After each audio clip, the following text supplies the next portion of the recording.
सबसे पहले आपको बताते हैं कि मुंबई में सैफ अली खान का हमलावर 72 घंटे के बाद गिरफ्तार हो चुका है और उसकी गिरफ्तारी के बाद यह पता चला कि वो एक बांग्लादेशी घुसपैठिया है। हमारे देश में अवैध घुसपैठ एक ऐसा मुद्दा है जिससे वोट तो नहीं मिलते, लेकिन देश के संसाधनों पर इसका बोझ जरूर पड़ता है और हमारे देश के लिए, आम जनता के लिए, आम लोगों के लिए यह एक बहुत बड़ा खतरा है। सैफ के हमलावर का नाम पहले विजय दास बताया जा रहा था, लेकिन यह उसका फर्जी नाम था। उसका असली नाम है मोहम्मद शरीफुल इस्लाम शहजाद और यह अपना नाम और पहचान बदलकर मुंबई में रह रहा था। अपना नया नाम इसने रखा था विजय दास। शहजाद एक बांग्लादेशी घुसपैठिया है जो पिछले 6 महीने से मुंबई में रह रहा था अपने नए नाम के साथ, पहचान के साथ, और यहां पर यह साफ सफाई का काम करता था। मुंबई पुलिस के अनुसार शहजाद चोरी के इरादे से सैफ अली खान के घर में घुसा था और उसे तब तक यह नहीं पता था कि यह घर किसका है। वो नहीं जानता था कि यह घर सैफ अली खान जैसे बड़े अभिनेता का है। 16 जनवरी को सैफ अली खान पर हमला करने के बाद वो उनके घर से मात्र 700 मीटर दूर पटवर्धन गार्डन के पास एक बस स्टॉप पर जाकर सो गया और फिर अगले दिन उसने ट्रेन पकड़ी और ट्रेन से वो वर्ली चला गया। तो बड़ी बात देखिए, यह अपराधी जो है इसने सैफ अली खान पर हमला किया, उसके बाद वहां से भाग गया और उनके घर से सिर्फ 700 मीटर दूर जाकर यह छिप गया, सो गया कहीं जाकर, और फिर अगले दिन यह वर्ली चला गया। अब आपको बताते हैं कि यह अपराधी पकड़ा कैसे गया और कैसे आजकल के डिजिटल युग में यूपीआई पेमेंट करना इसे बहुत महंगा पड़ा। इस बांग्लादेशी हमलावर शहजाद को एक पराठा, एक पानी की बोतल और यूपीआई पेमेंट ने गिरफ्तार करवा दिया। Mumbai police face recognition technique से हमलावर को तलाश कर रही थी। आजकल पुलिस के पास लेटेस्ट टेक्नोलॉजी होती है जिससे वो अपराधी के चेहरे को पहचान सकते हैं और फेस डिटेक्शन की मदद से वो अपराधी अगर कहीं भी गया है और सीसीटीवी में कहीं भी उसका चेहरा कैप्चर हुआ है तो पुलिस उसे ढूंढ सकती है। पुलिस को वर्ली के सेंचुरी मिल के पास एक सीसीटीवी फुटेज में यही शख्स शहजाद दिखाई दिया। पुलिस वहां पर पहुंची तो पता चला कि इस हमलावर ने इस जगह पर पराठे और पानी की एक बोतल के लिए यूपीआई पेमेंट किया था। यूपीआई पेमेंट की वजह से पुलिस को हमलावर का मोबाइल फोन नंबर पता चल गया और इसी फोन नंबर को ट्रेस करते हुए हमलावर की असली लोकेशन मुंबई पुलिस को मिल गई। यानी ये जो हमलावर पकड़ा गया है, आप कह सकते हैं कि प्योर टेक्नोलॉजी की वजह से पकड़ा गया है। आजकल टेक्नोलॉजी इतनी आगे बढ़ गई है कि किसी के लिए भी, अपराधी के लिए बचकर जाना बड़ा मुश्किल है। शहजाद ठाणे के कासर वडावली लेबर कैंप के पास छिपा हुआ था और इस लेबर कैंप में जो लोग रहते हैं उनमें से ज्यादातर कोलकाता से आए हुए मजदूर हैं और यहीं से हमने आपके लिए ग्राउंड रिपोर्ट करवाई है, इसी लेबर कैंप से। और ये रिपोर्ट पहले आप देखिए और फिर हम आपको इस कहानी के बारे में आगे बताते हैं।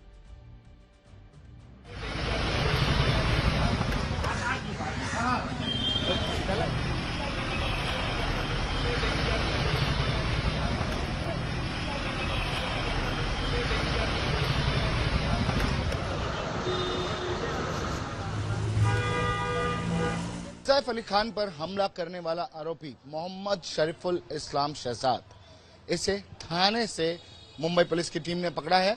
अब उसे 5 दिन की कस्टडी में रखा गया है। मोहम्मद शरीफुल इस्लाम किन किन इलाकों में मुंबई में रहा है, कौन कौन लोग उसके संपर्क में रहे, उन लोगों से भी पूछताछ की जाएगी।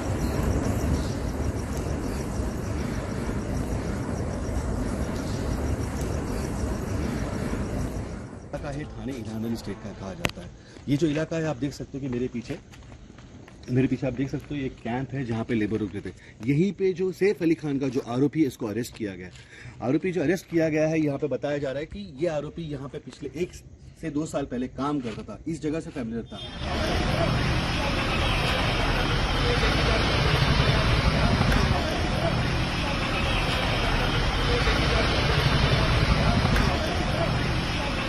बाहर एक जंगल है, जंगल के पीछे से मिला उसको। इसको कभी देखा नहीं आपने? नहीं सर, हम पहले यहाँ पे काम भी कर रहा नहीं था। नहीं नहीं, कभी नहीं देखा सर। कभी नहीं देखा? नहीं जब पकड़ा तभी उसका चेहरा देखा आपने? नहीं पकड़ा, हम उस टाइम सो गया था। हम लोग तो देखा नहीं। हम लोग इधर 4-5 साल से हूँ, काम कर रहा हूँ, बाहर से आए, हम लोग कलकत्ता वाला हूँ, तो उधर उसको कभी शक्ल देखा ही भी नहीं हम लोग। अभी सीबीआई हम लोग को बोल रहा था, मोबाइल चेक कर रहा था, वो चेक कर रहा था, लेकिन हम सब डिटेल्स दिखाया, मोबाइल भी चेक करवाया, कुछ भी नहीं, अपना लेबर में कोई कमी नहीं है, कुछ नहीं मिला भी नहीं है।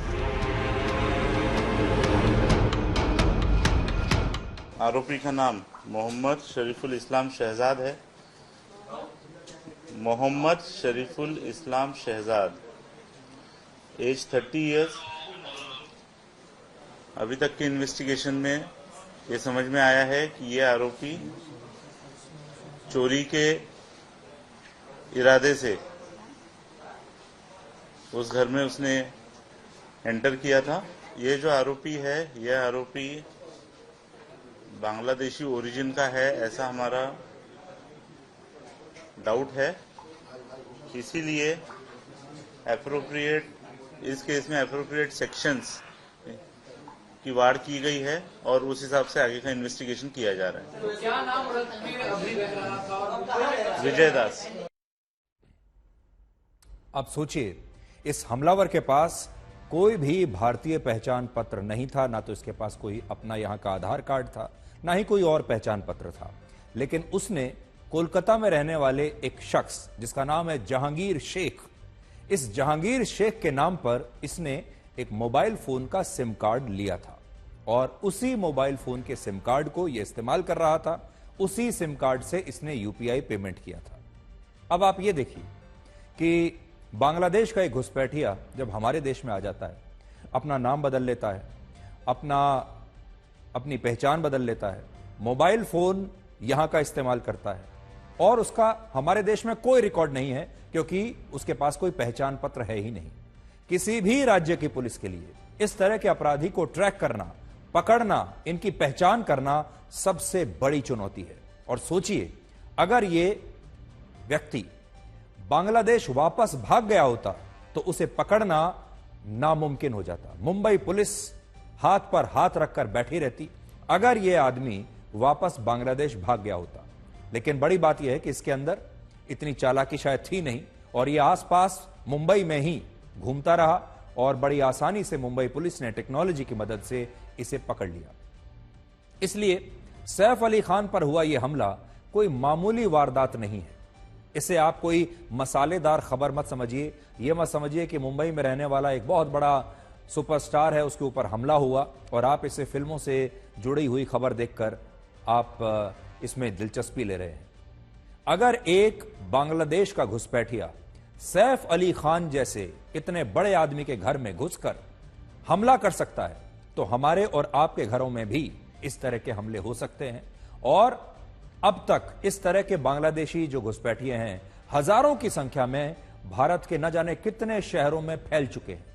अवैध बांग्लादेशी घुसपैठ हमारे देश के लिए एक बहुत बड़ा खतरा है। ये अवैध घुसपैठिए बहुत आसानी से सीमा पार करके भारत में आ जाते हैं और फिर या तो फर्जी पहचान पत्र बनवा लेते हैं, फर्जी नाम अपने रखते हैं और फिर आप ही के आसपास काम करने लगते हैं। और वो कोई भी हो सकते हैं, आपकी मेड हो सकती है, आपका ड्राइवर हो सकता है, आपके घर का माली हो सकता है, आपके दफ्तर में काम करने वाला ऑफिस बॉय हो सकता है, कोई भी हो सकता है। और आप उसके असली नाम से और उसके असली नाम और उसकी असली पहचान से वाकिफ नहीं होंगे और आप उसके नकली नाम और नकली पहचान के आधार पर उसे नौकरी दे देंगे। सैफ अली खान के हमलावर ने अपना नाम शहजाद से विजय दास कर लिया था। न जाने कितने ही अवैध बांग्लादेशियों ने हिंदू नामों से अपने पहचान पत्र भी बनवाए होंगे और दिल्ली और मुंबई जैसे न जाने कितने बड़े बड़े भारतीय शहरों में या छोटे शहरों में भी अब तक जाकर ये लोग बस चुके होंगे। देखिए, बड़ी बात इस व्यक्ति की क्या है। अब आपके मन में यह भी आ रहा होगा कि यह व्यक्ति वहां कैसे पहुंचा। तो ये चोरी के मकसद से सैफ अली खान के घर तक पहुंचा था। अब बड़ी बात यह है कि उस बिल्डिंग में तो और भी बहुत सारे घर हैं। उन घरों में ना जाकर ये सिर्फ सैफ अली खान के घर में ही क्यों गया, जैसा कि पुलिस दावा कर रही है कि एक छोटा मोटा चोर था और ये चोरी करने के मकसद से उनके घर में चला गया। तो बड़ी बात यह है कि सैफ अली खान जिस बिल्डिंग में रहते हैं, हमने आपको उस दिन भी बताया था, वो बिल्डिंग की तस्वीरें हम आपको दिखाएंगे, आप देख भी चुके हैं। इस बिल्डिंग में सुरक्षा के बहुत ही मामूली इंतजाम है, या यह कह लीजिए कि कोई इंतजाम है ही नहीं। यह व्यक्ति बड़ी आसानी से उस हाउसिंग सोसाइटी में घुस गया। ये वो हाउसिंग सोसाइटी है जिसकी तस्वीर आप देख रहे हैं, और यहां पर उसके बाद वो इस बिल्डिंग में गया, एक एक करके ये एक एक फ्लोर पर जा रहा था और चेक कर रहा था कि सबसे कम सिक्योरिटी कहां पर है, कौन कौन से ऐसे घर हैं जहां पर सीसीटीवी नहीं लगा है, कौन सा ऐसा घर है जिसका दरवाजा शायद खुला हुआ मिल जाए। और ये सारे घर चेक करते करते करते ये ऊपर तक बढ़ता चला गया, और आखिर में इसे सैफ अली खान का घर ऐसा मिला जहां पर दरवाजा खुला हुआ था और जहां पर इसे लगा कि ये बहुत आसानी से उस घर में ये जा सकता है और चोरी कर सकता है, और इसलिए उसने इस घर को चुना, क्योंकि उस घर में इसकी जो एंट्री थी वो बड़ी आसान लग रही थी, और उस घर में सीसीटीवी कैमरा भी नहीं था।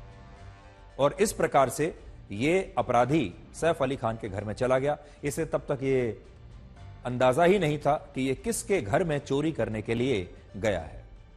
तो हमने आपको बता दिया सारा आज कि ये कैसे आया, कैसे इसे बिल्डिंग के गेट पर किसी ने रोका नहीं और ये सीधे सीढ़ियां चढ़ते चढ़ते ऊपर तक आ गया, और कैसे यूपीआई पेमेंट करने की वजह से ये अपराधी पकड़ा गया। अब आपको बड़े मुद्दे पर लाते हैं। सैफ अली खान तो बच गए, उनकी किस्मत अच्छी थी, कुछ भी हो सकता था, लेकिन अब सवाल यह है, क्या भारत में घुसपैठ इतनी आसान हो चुकी है कि कोई भी बांग्लादेश से आने वाला व्यक्ति यहां इतनी आसानी से आ जाता है?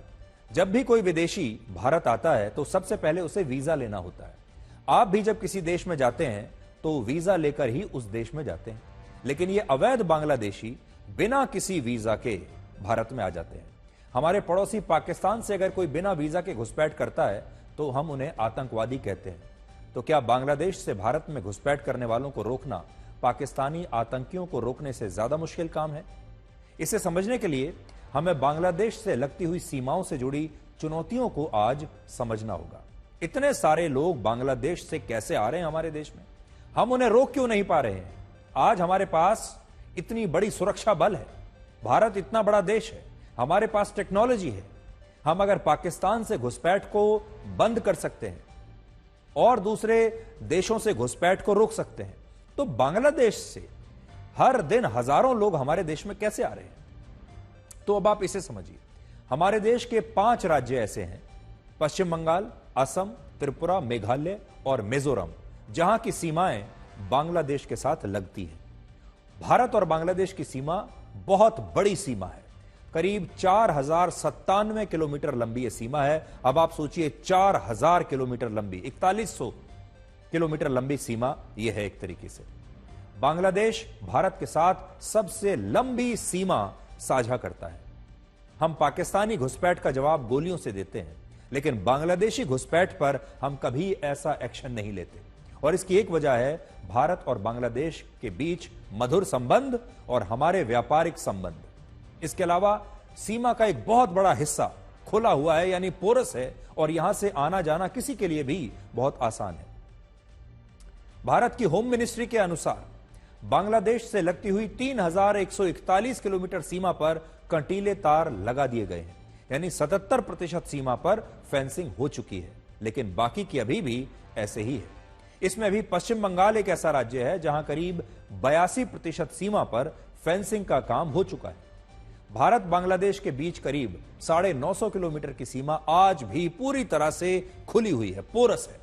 इसमें 900 किलोमीटर की सीमा नदियों से जुड़ी है, जहां फेंसिंग करना असंभव सा काम है, क्योंकि वहां पर पानी है। बांग्लादेश की सीमा पर पूरी तरह से फेंसिंग करना भारत के लिए बहुत मुश्किल काम है। बांग्लादेश के साथ जिन इलाकों में सीमा विवाद है वहां पर भी फेंसिंग नहीं हो पाती, और सीमा पर बसे गांव वाले भी फेंसिंग का विरोध करते हैं। बहुत सारे गांव तो ऐसे हैं आज भी जहां के लोग खुलेआम, हमारे देश के लोग बांग्लादेश में चले जाते हैं और बांग्लादेश के लोग यहां आ जाते हैं हर रोज काम करने के लिए, और फिर शाम को वापस लौट जाते हैं।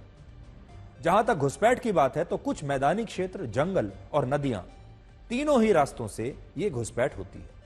भारत के 3 राज्य पश्चिम बंगाल, असम और त्रिपुरा के रास्ते सबसे ज्यादा बांग्लादेशी घुसपैठ होती है। इसमें असम में दक्षिण सलमारा, करीमगंज और धुबरी, त्रिपुरा में त्रिपुरा पश्चिम और धलाई, इसके अलावा पश्चिम बंगाल में मालदा, मुर्शिदाबाद और नॉर्थ 24 परगना से लगती सीमाओं के रास्ते ज्यादा घुसपैठ होती है। सुरक्षा बलों के लिए खुली सीमाओं से घुसपैठ रोकना नामुमकिन सी बात है और फेंसिंग भी यहां पर कारगर साबित नहीं हो पाती। सैफ अली खान पर हमला करने वाला शहजाद भी इनमें से किसी एक रास्ते से भारत में अवैध रूप से घुसा होगा। और सिर्फ शहजाद ही नहीं, शहजाद जैसे हजारों बांग्लादेशी घुसपैठिए इन्हीं रास्तों से हर रोज हमारे देश में आ रहे हैं और पिछले कई वर्षों से भारत के न जाने कितने शहरों में भारत के नागरिक बनकर रह रहे हैं।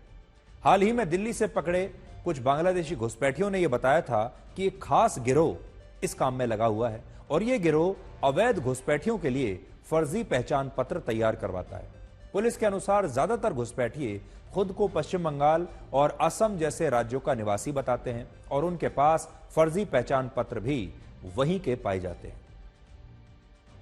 और ये जो लोग हैं बाद में ये भारत में वोटर बन जाते हैं। और आपने देखा होगा हमारे देश में चुनाव जीतने का भी ये एक बहुत बड़ा मॉडल बन चुका है कि नेता इस तरह के लोगों को इकट्ठा कर लेते हैं, इनके फर्जी पहचान पत्र बनवाते हैं, इनके वोटर आई कार्ड बनवाए जाते हैं और फिर ये कुछ खास नेताओं को और कुछ खास पार्टियों को वोट देते हैं ताकि वो चुनाव में जीत सके। ये एक बहुत बड़ा चुनाव का मॉडल हमारे देश में बन चुका है। तो इसलिए जब राजनीतिक इच्छा शक्ति नहीं है इन लोगों को रोकने की, जितने ज्यादा बांग्लादेशी घुसपैठ आ रहे हैं हमारे देश में कुछ नेताओं को उतना ही ज्यादा फायदा हो रहा है, तो फिर इन्हें रोकेगा कौन? ये हमारे देश में एक बहुत बड़ी चुनौती है।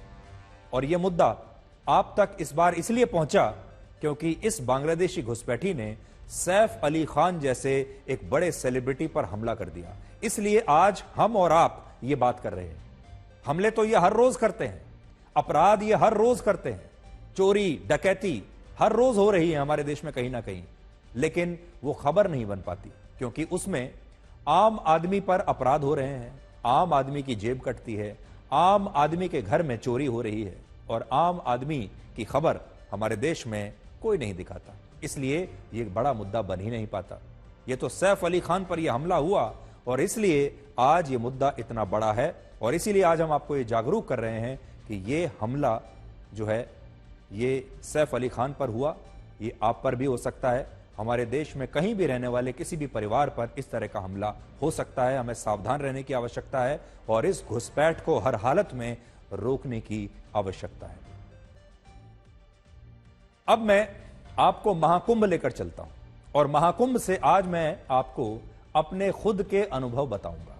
आपने देखा होगा हाल के दिनों में जब से महाकुंभ शुरू हुआ है, बहुत सारे लोग, बहुत सारे नेता दो तरह के दुष्प्रचार महाकुंभ के बारे में कर रहे हैं।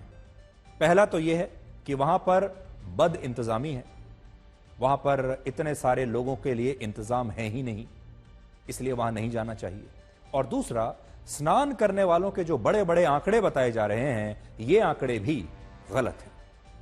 तो सही क्या है आज मैं आपको बताऊंगा और जो मैंने अपनी आंखों से देखा मैं आपको बताऊंगा। अभी तक हम अपने संवाददाता या हमारे कैमरे की नजर से आपको महाकुंभ की तस्वीरें दिखाते थे, रिपोर्टिंग दिखाते थे, लेकिन आज आप महाकुंभ का मेरा स्वयं का अनुभव सुनिए।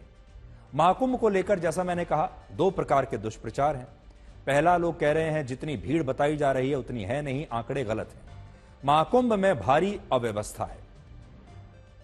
सच्चाई यह है कि मुझे प्रयागराज में एयरपोर्ट से लेकर रेलवे स्टेशन और बस अड्डे तक बहुत भीड़ मिली।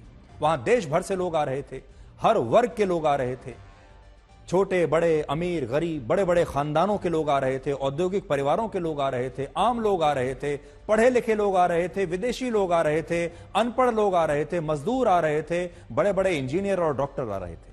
कौन नहीं आ रहा था? तो पहली बात तो यह है, ऐसा लगा जैसे पूरी देश से और दुनिया में जो भी सनातन धर्म को मानने वाले लोग हैं, न जाने कहां से ये सारी भीड़ उमड़कर प्रयागराज में आ रही है। पूरे देश में श्रद्धा का एक ऐसा संगम यह बन गया है जिसने देश के हर वर्ग को जोड़ दिया है। कई लोग हैं कि कई लोग जो हैं वो कहते हैं कि सनातन धर्म लोगों को जातियों में बांट देता है, लेकिन जब मैं महाकुंभ में गया तो घाटों पर हजारों लाखों लोगों को स्नान करते हुए देखा और ये लोग अपनी जातियों को भूलकर सनातन धर्म और उसकी परंपराओं का पालन कर रहे थे। इनमें कौन दलित है, कौन ओबीसी है, कौन ऊंची जाति का है, इसका भेद कोई नहीं जान सकता। मुझे शायद ही कोई ऐसा व्यक्ति मिला हो जो अव्यवस्था या असुविधा से परेशान था। सबसे अच्छी बात यह थी कि अगर आप एक बार महाकुंभ में पहुंच गए, एक बार मेला क्षेत्र में पहुंच गए, तो आपको ना खाने पीने की चिंता करनी है और ना ही वहां पर रहने ठहरने की चिंता करनी है। वहां पर इतनी बड़ी संख्या में साधुओं ने, अखाड़ों ने, महात्माओं ने अपने अपने पंडाल लगाकर रखे हैं। जब आप सड़क पर जाएंगे, दोनों ओर आपको बड़ी संख्या में ऐसे पंडाल मिलेंगे और उन पंडालों में आपके लिए खाना मुफ्त है। आप तीनों टाइम का खाना जब चाहें किसी भी पंडाल में जाकर खा सकते हैं। आपको ठहरने की व्यवस्था भी वहां पर मिलेगी। शायद ही कोई ऐसा व्यक्ति मिला मुझे जो अव्यवस्था या असुविधा से परेशान है। सबसे अच्छी बात यह थी कि जो मैंने आपको बताया, ना खाने की चिंता है और ना ठहरने की चिंता है। गरीब से गरीब आदमी को भी वहां पर पूरा खाना मिलेगा। किसी न किसी आश्रम में आपको मुफ्त रहने की सुविधा मिल जाएगी, खाने पीने की सुविधा मिल जाएगी। सोचिए, यह भारत की संस्कृति और सनातन धर्म की कितनी बड़ी ताकत है। आज महाकुंभ में अधिकतर संख्या उन लोगों की है जो इस बात से खुश हैं कि उन्होंने कुंभ में आने का उन्हें सौभाग्य प्राप्त हुआ। वो सोच रहे हैं कि उनके पुण्य और भगवान का आशीर्वाद ही रहा होगा उनके साथ कि वो आज इस महाकुंभ में आ पाए। हम लगातार आपको ये बात कह रहे हैं, 144 वर्षों में एक बार ये महाकुंभ आता है और मुझे भी ये सौभाग्य प्राप्त हुआ कि इस महाकुंभ में मैं भी जाकर वहां पर पवित्र स्नान कर सकूं। अब तक महाकुंभ में 9 करोड़ लोग स्नान कर चुके हैं और जिस दिन मैंने कुंभ में स्नान किया था, उस दिन भी स्नान करने वाले लोगों की संख्या 45 से 50 लाख के आसपास थी। तो सोचिए, ऐसा कैसे कहा जा सकता है कि कुंभ में भीड़ नहीं है? और ये बड़े बड़े जो आंकड़े हैं ये फर्जी हैं। मैंने जो देखा वो ये था, बहुत भीड़ थी और सब लोग ये पवित्र स्नान करने के लिए वहां पर आ रहे थे। और जितनी संख्या बताई जा रही है, अब उसे एग्जैक्टली उतना गिनना तो संभव नहीं है, लेकिन मैं आपको बता सकता हूं कि लाखों की भीड़ तो जरूर थी। अब आपको बताते हैं कि महाकुंभ में अव्यवस्था की जो बातें हैं वो क्यों हो रही हैं। प्रयागराज 363 वर्ग किलोमीटर में फैला हुआ एक शहर है जिसमें 16 लाख लोग रहते हैं। ये याद रखिएगा, इस शहर में 16 लाख की आबादी है। अब कल्पना कीजिए, 16 लाख की आबादी वाले शहर में अगर एक दिन 1 करोड़ या उससे भी ज्यादा लोग पहुंच जाएं, पूरा जन सैलाब वहां पर आ जाए, तो क्या लोगों को आने जाने और चलने फिरने में थोड़ी बहुत तकलीफ नहीं होगी? क्या सड़कों पर भीड़ नहीं होगी?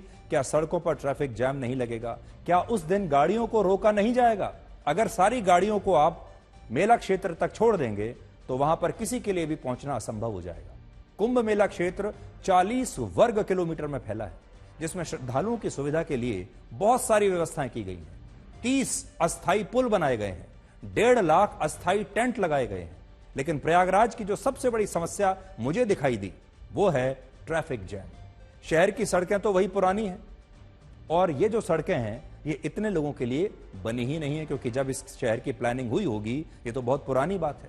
मुझे ऐसे बहुत सारे लोग मिले जिनकी ट्रैफिक जैम में फंसने के बाद फ्लाइट्स छूट गई, जो समय से एयरपोर्ट नहीं पहुंच पाए या रेलवे स्टेशन नहीं पहुंच पाए, क्योंकि मेला क्षेत्र से एयरपोर्ट तक या फिर शहर में बाहर निकलने तक बहुत बड़ा ट्रैफिक जैम लगा हुआ था। ये मुझे वहां की सबसे बड़ी समस्या लगी। लेकिन इस ट्रैफिक जैम को अगर आप छोड़ दें, क्योंकि जैसा मैं आपको बता रहा हूं, ये शहर जो है पुराना शहर है, सिर्फ 16 लाख लोगों के लिए ये इंफ्रास्ट्रक्चर बना है, क्योंकि आबादी 16 लाख की है। और वहां पर अगर एक दिन में 1 करोड़, 2 करोड़ या 3 करोड़ लोग पहुंच जाएं तो आप समझिए कि असुविधा तो जरूर होगी ही। लेकिन फिर भी इतनी बड़ी संख्या में अगर लोग वहां पर स्नान कर रहे हैं और लोग प्रसन्न हैं, किसी को कोई परेशानी नहीं है सिवाय कुछ लोगों के।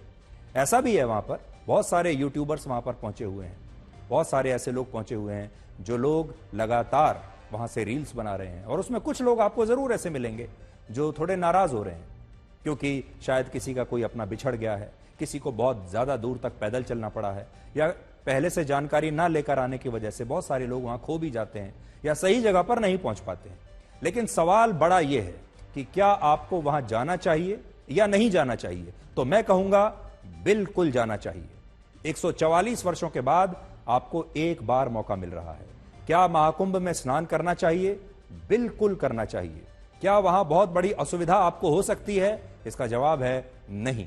जब भी आप भगवान के दर्शन, मोक्ष और आत्मा की शुद्धि के लिए जाते हैं तो आपको कुछ ना कुछ तपस्या तो करनी ही पड़ती है। केदारनाथ हो, वैष्णो देवी हो या और हमारे देश के बड़े बड़े मंदिर हो, वहां आने जाने या दर्शन करने में आपको थोड़ा बहुत कष्ट तो सहना ही होता है। और तपस्या का मतलब यही तो है, क्योंकि ये मंदिर, ये घाट, ये 5 स्टार होटल नहीं है।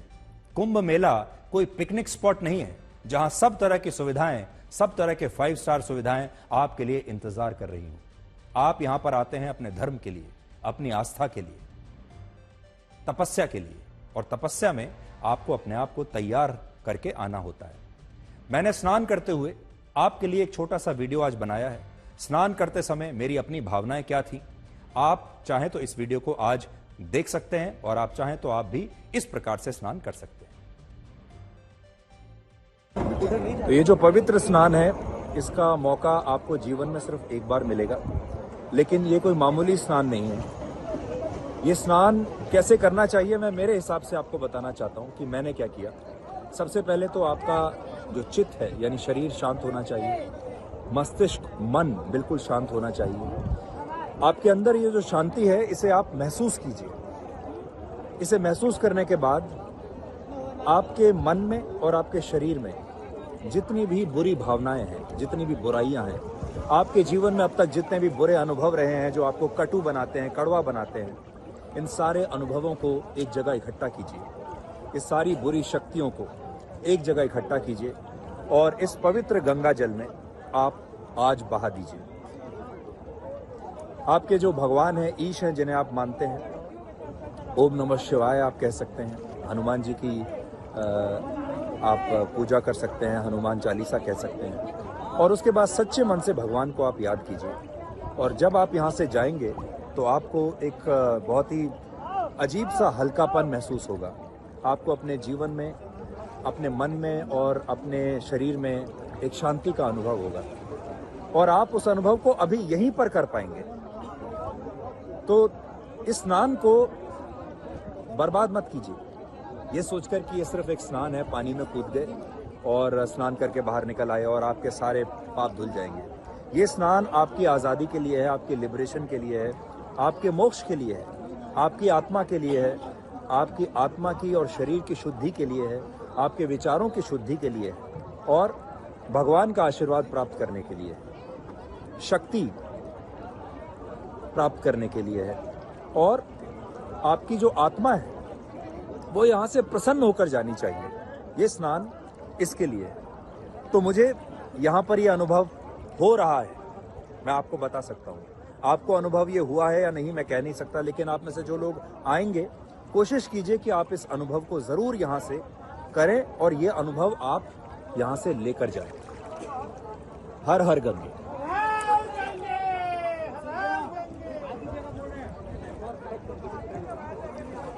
ओम नमः शिवाय।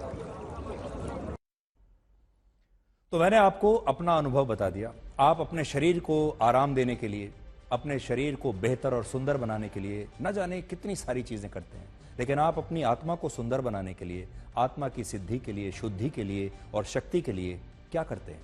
मेरा आपको यही सुझाव रहेगा कि आपको महाकुंभ में जरूर आना चाहिए।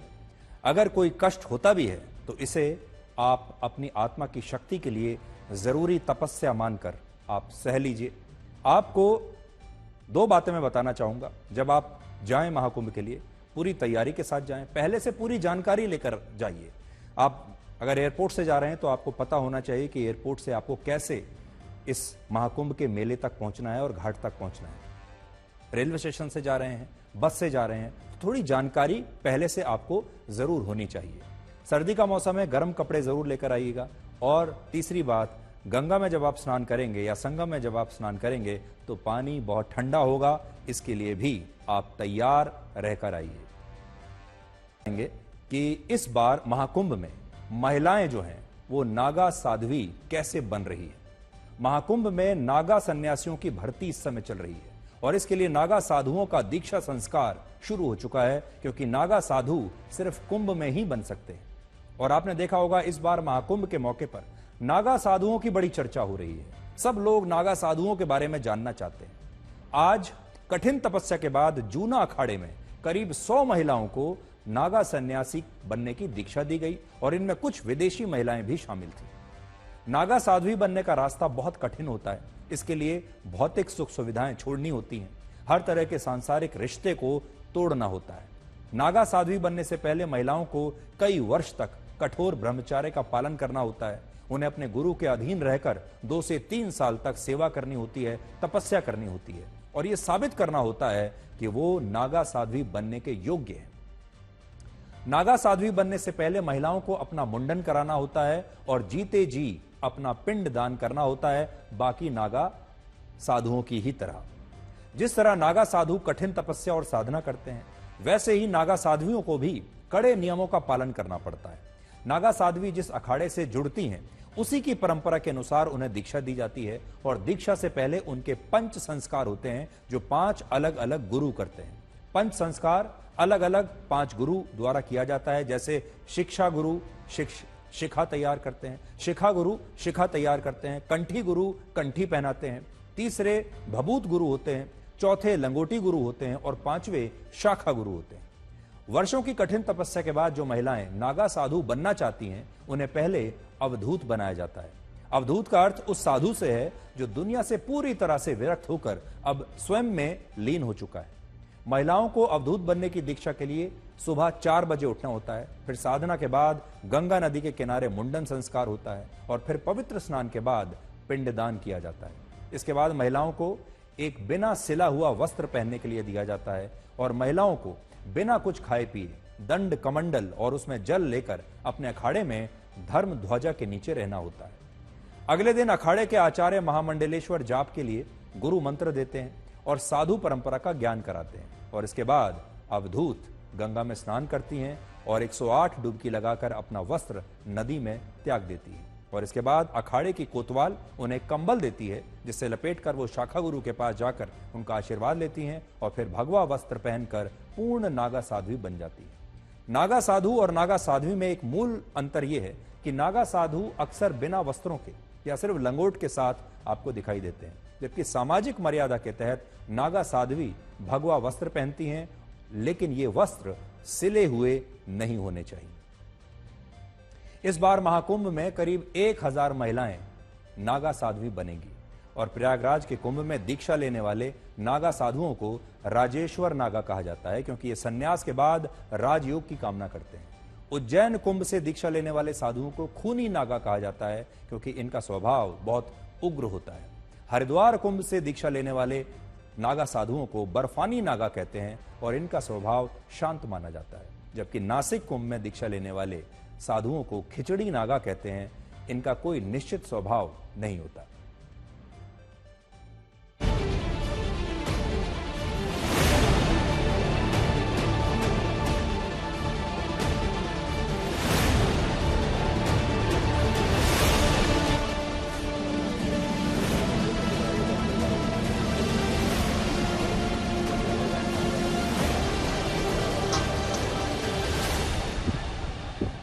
हमारे साथ साध्वी मीरा गिरी जी महाराज 1008 महामंडलेश्वर जी मौजूद हैं। मीरा जी, दीक्षा कार्यक्रम चल रहा है नागा बनने के लिए, आपने भी मुंडन कराया है, महिलाएं भी इसमें आगे आती हैं? हाँ जी, महिलाएं क्यों नहीं आती है, महिलाएं भी आज के समय में सबसे आगे हैं। झांसी की रानी महिलाएं थी, रानी लक्ष्मीबाई जो महिलाएं थी, जितने भी संतों ने जन्म लिया है सब महिलाओं से ही हुआ है। तो जब इतने बड़े संतों को जन्म देने का अधिकार रखती है तो वो नागा बनने का क्यों नहीं रखती? नागाओं को सनातन के सबसे बड़े रक्षक कहा जाता है और आप महिलाओं का एक तरह से आगे आना और इस रक्षक के भूमिका में रहना, ये कितना आप मानती हैं? कि बहुत मानते हैं। जननी सबसे बड़ी होती है कि जननी जने तो ऐसा जड़े के दाता के सूर, नहीं तर्रीजे बांजड़ी मत गमाजे नूर। सनी की महिलाओं के लिए थोड़ा उत्सुकता लग रही कि क्यों आ रही हैं, तो ये 4 आश्रम की व्यवस्था सबके लिए, स्त्री हो पुरुष हो, है ना। ऐसा तो नहीं कि ब्रह्मचर्य के लिए ऐसा कुछ नहीं वर्णन है। ब्रह्मचर्य चाहिए, जिसने ब्रह्मचर्य में प्रवेश किया उसने गृहस्थ में किया, उसके बाद वानप्रस्थ में किया, फिर सन्यास। अगर किसी ने सीधा ब्रह्मचर्य से सन्यास में भी जा सकता है, कोई गृहस्थ से भी सन्यास में जा सकता है, लेकिन तीनों आश्रम करने के बाद भी कोई जा सकता है सन्यास में, और जाना ही चाहिए, ये हमारा सनातन कहता है। नागा सन्यासी जो होते हैं ना, संत जो होते हैं नागा सन्यासी, उनको एक लंगोटी दी जाती है और वो नागा भी हो सकते हैं। लेकिन महिला सन्यासी नहीं होती, उनको एक वस्त्र दिया जाता है, वो बिना सिला हुआ, है ना, उस वस्त्र को धारण करती हैं। और उसके बाद समाज में जाना है तो वो पूरे वस्त्र भी बाद में धारण कर सकती हैं, क्योंकि लक्ष्य क्या है, लक्ष्य है लोक कल्याण। तो अभी जो दीक्षा होगी उसमें एक वस्त्र होगा बिना सिला हुआ, उसी में संन्यास। तो हमारी जो मान मर्यादा है सनातन की, उसमें उसके अनुसार वस्त्र धारण होता है, एक होता है, उसको भी माने जाए। सार्वजनिक रूप से नागा सन्यासिनी नहीं बनाई जाती हैं, और वैसे तो पूर्व काल में है, उनका इतिहास है, मगर उनको चूंकि सामाजिक व्यवस्था में रहना होता है, तो या तो वो कंदराओं में, गुफाओं में या एकांतवासों में रहें, उनकी सेवाओं में भी महिलाओं उचित प्रबंध के रूप में रहें तो बेहतर है। तो अभी बनते हैं, परंतु इतना लोकलाज के उससे सार्वजनिक नहीं किया जाता है। यानी कि नागा महिला सन्यासिनियां हैं, ये प्रथा भी है, परंपरा भी। जी जी, बिल्कुल बिल्कुल सेम। जो आप पुरुष की पदियों की या उनको प्रदर्शन करते हैं आप, वह सेम एज इट इज, वही पद वही व्यवस्था वो रहती है। हाँ, चूंकि पुरुष प्रधान देश है हमारा और पुरुष प्रधान हमारी सारी व्यवस्थाएं हैं, तो उसमें महिलाओं की व्यवस्था थोड़ा सा गौड़ दिखती है। महाकुंभ में हजारों विदेशी श्रद्धालु सनातन धर्म की जय जयकार कर रहे हैं। अलग अलग देशों से आए लोग महाकुंभ में संतों से गुरु ज्ञान ले रहे हैं। लेकिन हमारे ही देश के कुछ लोग महाकुंभ और यहां पर आने वाले श्रद्धालुओं पर सवाल उठाते हैं। आज हम ऐसे लोगों को एक बड़ी स्पेशल तस्वीर दिखाना चाहते हैं, एक बड़ा खास वीडियो दिखाना चाहते हैं। मशहूर British rock band cold play आजकल भारत में अपने कॉन्सर्ट्स कर रहा है। कोल्ड प्ले के बारे में तो आपने सुना ही होगा, और अभी मुंबई में उनका एक कॉन्सर्ट हुआ था। भीड़ देखिए आप। इस कॉन्सर्ट से जुड़ा एक वीडियो आज हम आपको दिखाते हैं। इस वीडियो में कोल्ड प्ले के ब्रिटेन के मशहूर गायक क्रिस मार्टिन जय श्री राम का नारा लगा रहे हैं। सबसे पहले आप ये वीडियो देखिए कि कैसे क्रिस मार्टिन कोल्ड प्ले के कॉन्सर्ट के दौरान जय श्री राम कह रहे हैं। तो बहुत सारे लोग वहां पर जय श्री राम के प्लेकार्ड्स लेकर गए थे। इससे आपको हमारे देश का जो युवा है, आपको एक बार यह भी समझनी पड़ेगी बात कि हमारे देश के जो युवा हैं, इस कोल्ड प्ले कॉन्सर्ट में टिकट्स बहुत महंगी हैं। बड़े बड़े लोग इस कॉन्सर्ट को देखने के लिए गए हैं, जिसमें से ज्यादातर हमारे देश के युवा हैं, सारे पढ़े लिखे युवा हैं। और वहां पर भी आपको जय श्री राम के प्लेकार्ड्स देखने को मिल रहे थे। लोग जय श्री राम के पोस्टर्स लेकर गए थे और उसी को देखकर इस विदेशी गायक ने यह बात कही। एक विदेशी गायक को जय श्री राम बोलने में कोई आपत्ति नहीं, लेकिन हमारे देश के कुछ तथाकथित बुद्धिजीवी जय श्री राम जैसे धार्मिक नारे को भी सांप्रदायिक नारा बताते हैं और कहते हैं कि इस तरह के नारों से लोगों की भावनाएं आहत हो जाती हैं। लेकिन यहां आपने देखा, यहां तो किसी की भावनाएं आहत नहीं हुई।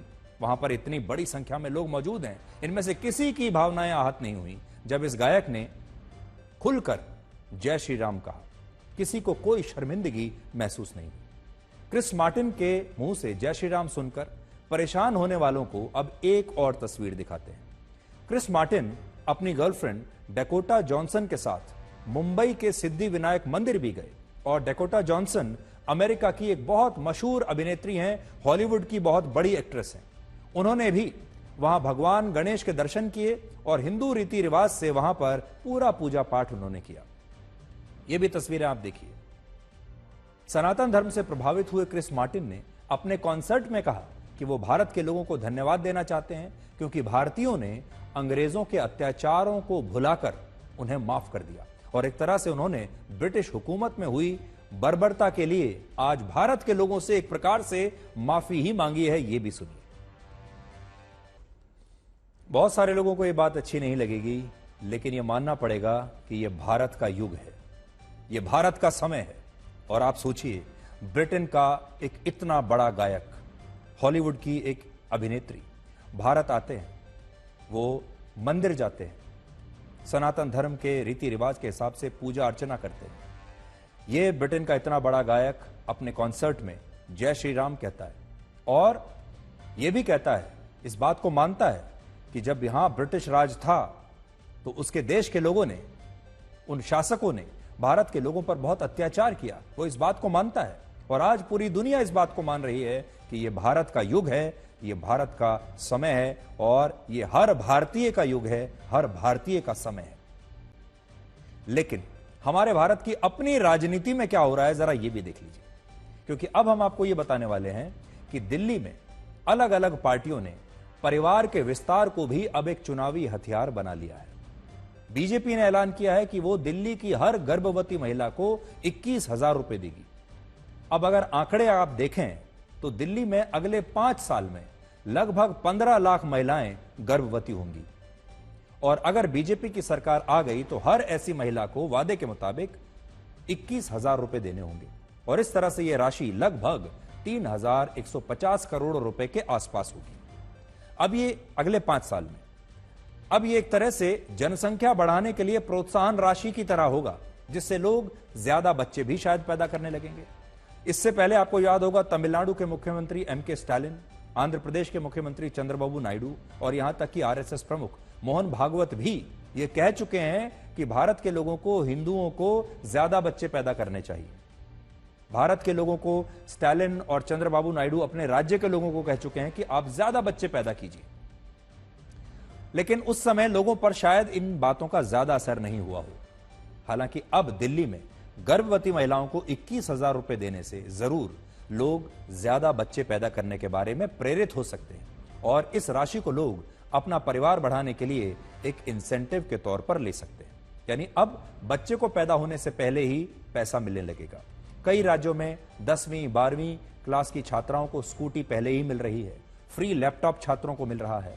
आम आदमी पार्टी यह वादा कर रही है कि दिल्ली में छात्रों को बस में फ्री यात्रा दी जाएगी, मेट्रो में भी आधा किराया ही देना होगा, बिजली और पानी पहले से फ्री है, राशन पहले से फ्री है। बेरोजगारों को कांग्रेस पार्टी 8,500 रुपए महीना बेरोजगारी भत्ता देने का वादा कर रही है और महिलाओं को हर महीने 2100 से 2,500 रुपए देने का वादा भी दिल्ली की सब पार्टियां कर चुकी हैं। कोई 2100 दे रही है, कोई 2,500 दे रही है। इस तरह किसी ने अगर एक औसत परिवार को आप देखें, एक औसत परिवार ने अगर 3 बच्चे पैदा किए तो हर बच्चे पर 21,000 रुपए के हिसाब से कुल मिलाकर 63,000 रुपए मिलेंगे जब भी महिला गर्भवती होगी। बड़े होकर अगर इन युवाओं को रोजगार नहीं मिला तो सरकार से हर महीने 8,500 रुपए महीना प्रति युवा के हिसाब से 3 अगर युवाओं को देखें तो 25,000 रुपए एक परिवार को मिलेंगे। और ये तो हम आज के हिसाब से आप बता रहे हैं। जब तक अगर आज ये बच्चे पैदा होते हैं, जब तक ये युवा बनेंगे, तब तक ये 8,000 रुपए का जो वजीफा है ये बढ़कर शायद 15-20,000 रुपए हो चुका होगा, तब ये राशि और भी बढ़ जाएगी। एक अनुमान के मुताबिक सरकार एक परिवार पर हर महीने करीब 50,000 रुपए खर्च करेगी, जिसमें उसका बिजली पानी का बिल भी है, उसकी बस यात्रा भी है, बेरोजगारी भत्ता भी है, महिलाओं को मिलने वाला 2,500 रुपया भी है और बाकी की चीजें भी है। दिल्ली में कुछ चुनावी योजनाओं के हिसाब से बेरोजगार रहना भी अब एक रोजगार बन सकता है, क्योंकि राजनीतिक दल बेरोजगार रहने के बदले हर महीने 8,500 रुपए देने का वादा कर रहे हैं। हो सकता है कि मेहनत से कोई रिक्शा चलाने वाला व्यक्ति या मजदूरी करने वाला व्यक्ति शायद 8,500 रुपए ना कमा पाए, लेकिन वो घर बैठा रहेगा तो उसे 8,500 रुपए जरूर मिल सकते हैं। इसलिए जब सब कुछ मुफ्त में मिल ही रहा है तो काम करने की क्या आवश्यकता। लेकिन सोचिए, ये पैसा आएगा कहां से? ये किसी राजनीतिक पार्टी की जेब से नहीं आएगा, किसी नेता की जेब से नहीं आएगा, बल्कि ये खर्च टैक्स पेयर के पैसे से किया जाएगा। मेहनत आप करेंगे, पैसा आप कमाएंगे, टैक्स आप चुकाएंगे और बड़ी बड़ी पार्टियां फ्री पैसा बांटने का वायदा करके सत्ता में बने रहेंगे, चुनाव जीतते रहेंगे और उस वादे को पूरा करने के लिए आपके टैक्स का पैसा चुनावों में ऐसे ही बांटते रहेंगे। अरविंद केजरीवाल से आज जब पूछा गया कि यह पैसा आखिर आएगा कहां से, तो उन्होंने कहा कि आप फल खाइए, पैसे की चिंता मत कीजिए। बहुत सारे लोग मेरे से पूछ रहे हैं, केजरीवाल जी पैसा कहां से आएगा, इतना पैसा कहां से आएगा। मैंने कहा मैं बनिए का बेटा हूं, जादूगर हूं, चिंता ना करो। आम खाने से मतलब है, गुठली गिनने से मतलब है। आम खाने से मतलब है, गुठली गिनने से मतलब है। बनिए का बेटा हूं, सारा हिसाब किताब जानता हूं, मैं कहीं से ले पैसे लाऊं, आपको सारे काम कर दूंगा। इस तरह की फ्री की योजनाओं से 2 नुकसान होते हैं। पहला, इससे देश की अर्थव्यवस्था खोखली हो जाती है और दूसरा, जनता को फ्री की योजनाओं की इतनी आदत पड़ जाती है कि इसके बाद वो सरकार से महंगाई, नौकरी और विकास के मुद्दे पर सवाल पूछना ही बंद कर देती है। और आजकल के दोस्तों की हालत यह है कि महफिल में चल रही थी बुराई हमारी, हम पहुंचे तो बोले बड़ी लंबी उम्र है तुम्हारी।